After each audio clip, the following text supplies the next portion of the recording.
பெரியம்மா வந்துட்டாங்க. மா வாங்க பாட்டி, வாங்கம்மா. என்ன திடீர்னு ஃபோன் பண்ணி கோயிலுக்கு வான்னு சொன்னீங்க? அங்க பாருங்க, துலாபாரம் தூக்க போறோம். யாருக்கு? உங்களுக்கு தான். எனக்கா? எதுக்கு? என் கல்யாணத்துக்கு முன்னாடி ஜாண்டிஸ் வந்து ரொம்ப சீரியஸான நிலைமையில உங்களை ஹாஸ்பிட்டல்ல அட்மிட் பண்ணிருந்தோம். அப்ப நான் இங்க வந்து அம்மன் கிட்ட என் அம்மாவை காப்பாத்தி கொடு, அம்மாவுக்கு எடைக்கு எடை வெள்ளி கட்டியால துலாபாரம் கொடுக்கறேன்னு வேண்டிக்கிட்டேன். ஆனா துலாபாரம் கொடுக்கறதுக்கு இப்பதான் நேரம் கூடி வந்தது. இப்ப எங்களால வெளியில பட முடியாது. அதான் மாயா உதவியால பண்றேன். வாழ்க்கையே பிரச்சனையா இருக்கிறப்ப வேண்டுதலை நிறைவேற்ற முடியாம நாளைக்குன்னு தள்ளி போயிடுச்சு. இந்த வேண்டுதல் நிறைவேறாம இருக்கிறதுனாலதான் இப்படிலாம் நடக்குதோன்னு மனசுக்குள்ள ஒரு குறை இருந்துச்சு. இன்னைக்கு அந்த குறை தீர போகுது. சரிங்க பெரியம்மா, வாங்க வாங்க. வா. அட வாங்க.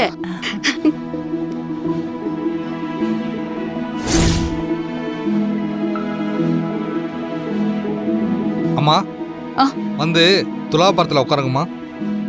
மா உட்காருமா. பெரியம்மா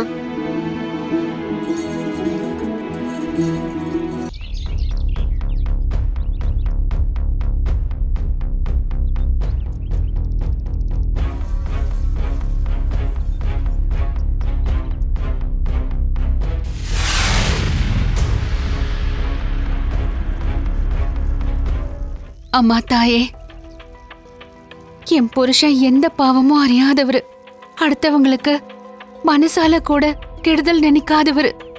அப்படிப்பட்டவர் மேல அபாண்டமா ஒரு பழிய சுமத்திருக்காங்க. அந்த பழியில இருந்து அவரு மீண்டு வரணுமா?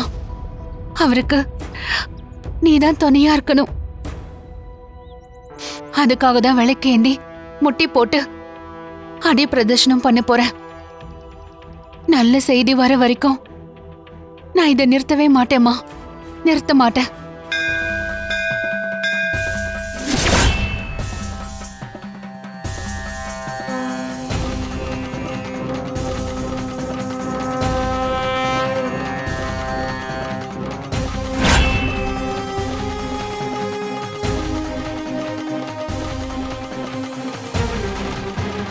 ரகு, என் காலத்துக்கு மட்டும் இல்ல, இந்த விஷயத்த உன் காலத்துக்கும் வெளியில யாருக்கும் தெரியாம பாத்துக்க.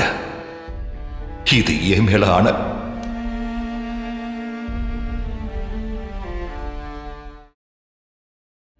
இப்படி அமைதியாவே இருந்தா என்ன அர்த்தம்?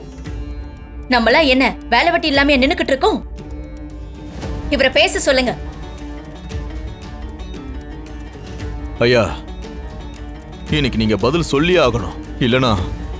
இல்லனா நீங்க இந்த ஊர் பஞ்சாயத்தை அவமானப்படுத்துற மாதிரி ஆயிடும். இத்தனை காலமா நீங்க தான் தலைவரா இருந்தீங்க. நீங்களே பஞ்சாயத்தை மதிக்கலன்னா எப்படிங்க ஐயா? ஐயா, நீங்க விளக்கம் கொடுக்கலன்னா ஜீவா சொன்ன குற்றச்சாட்டை உண்மைன்னு எடுத்துக்கிட்டு அவருக்கு சாதகமா தீர்ப்பு சொல்ல வேண்டியது இருக்கும்.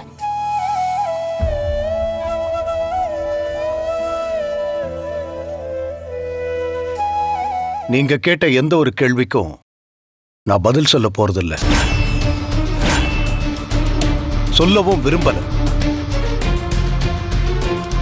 பஞ்சாயத்து என்ன தீர்ப்பு கொடுத்தாலும் அதை நான் ஏத்துக்கிறேன்.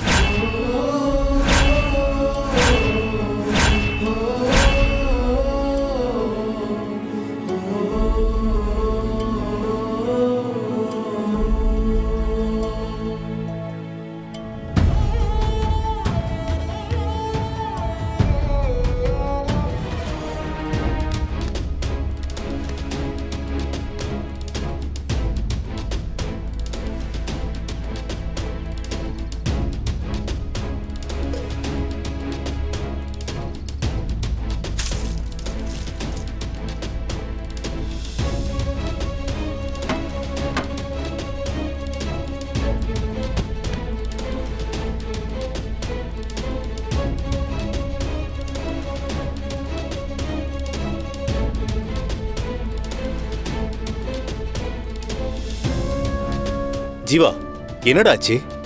அது மயக்கம் வந்துருச்சு.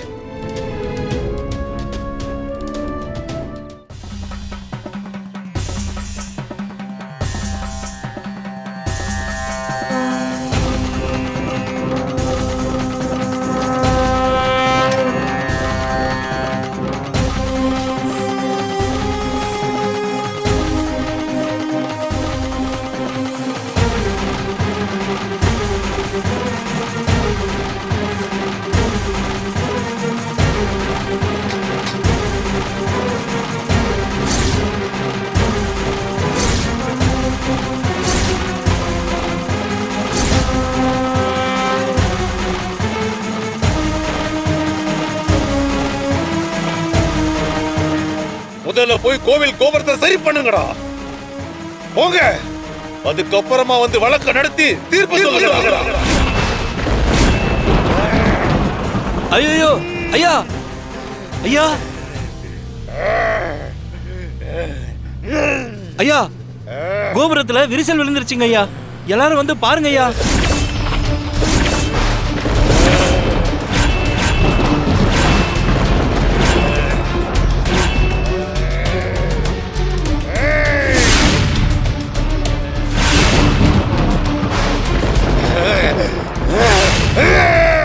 பூசரையா, முதல்ல திருநீரை பூசி கருப்பனை இறக்குங்கய்யா.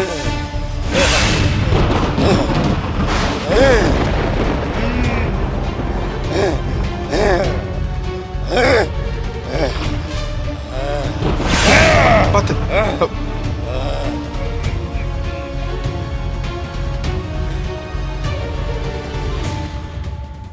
கருப்பனே முதல்ல கோபுரத்தை சரி பண்ணுங்கன்னு உத்தரவு கொடுத்துருக்கு. அதோட இந்த மாதிரி ஒரு சூழ்நிலையில ஒரு வழக்கு நடத்துறது நம்ம ஊர் வழக்கம் கிடையாது. கோவிலை சரி பண்றதுக்கு 1 வார காலம் ஆகும். அதுக்கப்புறம் கருப்பன் உத்தரவுப்படி 1 வாரம் கழிச்சு இந்த வழக்கம் நடத்தலாம். இது என்னால ஏத்துக்கவே முடியாது. கோபுரத்துல விரிசல் விழுந்ததுக்கும் இந்த வழக்குக்கும் என்ன சம்பந்தம்? வழக்கை இப்பவே தொடர்ந்து நடத்தணும். வேற யாருக்காவது சாமி வந்திருந்துச்சுன்னா அதை நடிப்புன்னு சொல்லலாம். ஆனா கருப்பன் வந்து இறங்குனது உங்க அண்ணன் மேல தானே. அதனால இந்த பஞ்சாயத்தோட முடிவை நீங்க ஏத்துக்கிட்டு தான் ஆகணும். கோபுரத்தை சரி பண்ண 1 வார காலம் ஆகும். அதுக்கப்புறமா இந்த வழக்கை நடத்துறோம். இப்போதைக்கு எல்லாரும் கலைஞ்சு போகலாம். தனா, வா போய் பெரியம்மாவை பார்க்கலாம்.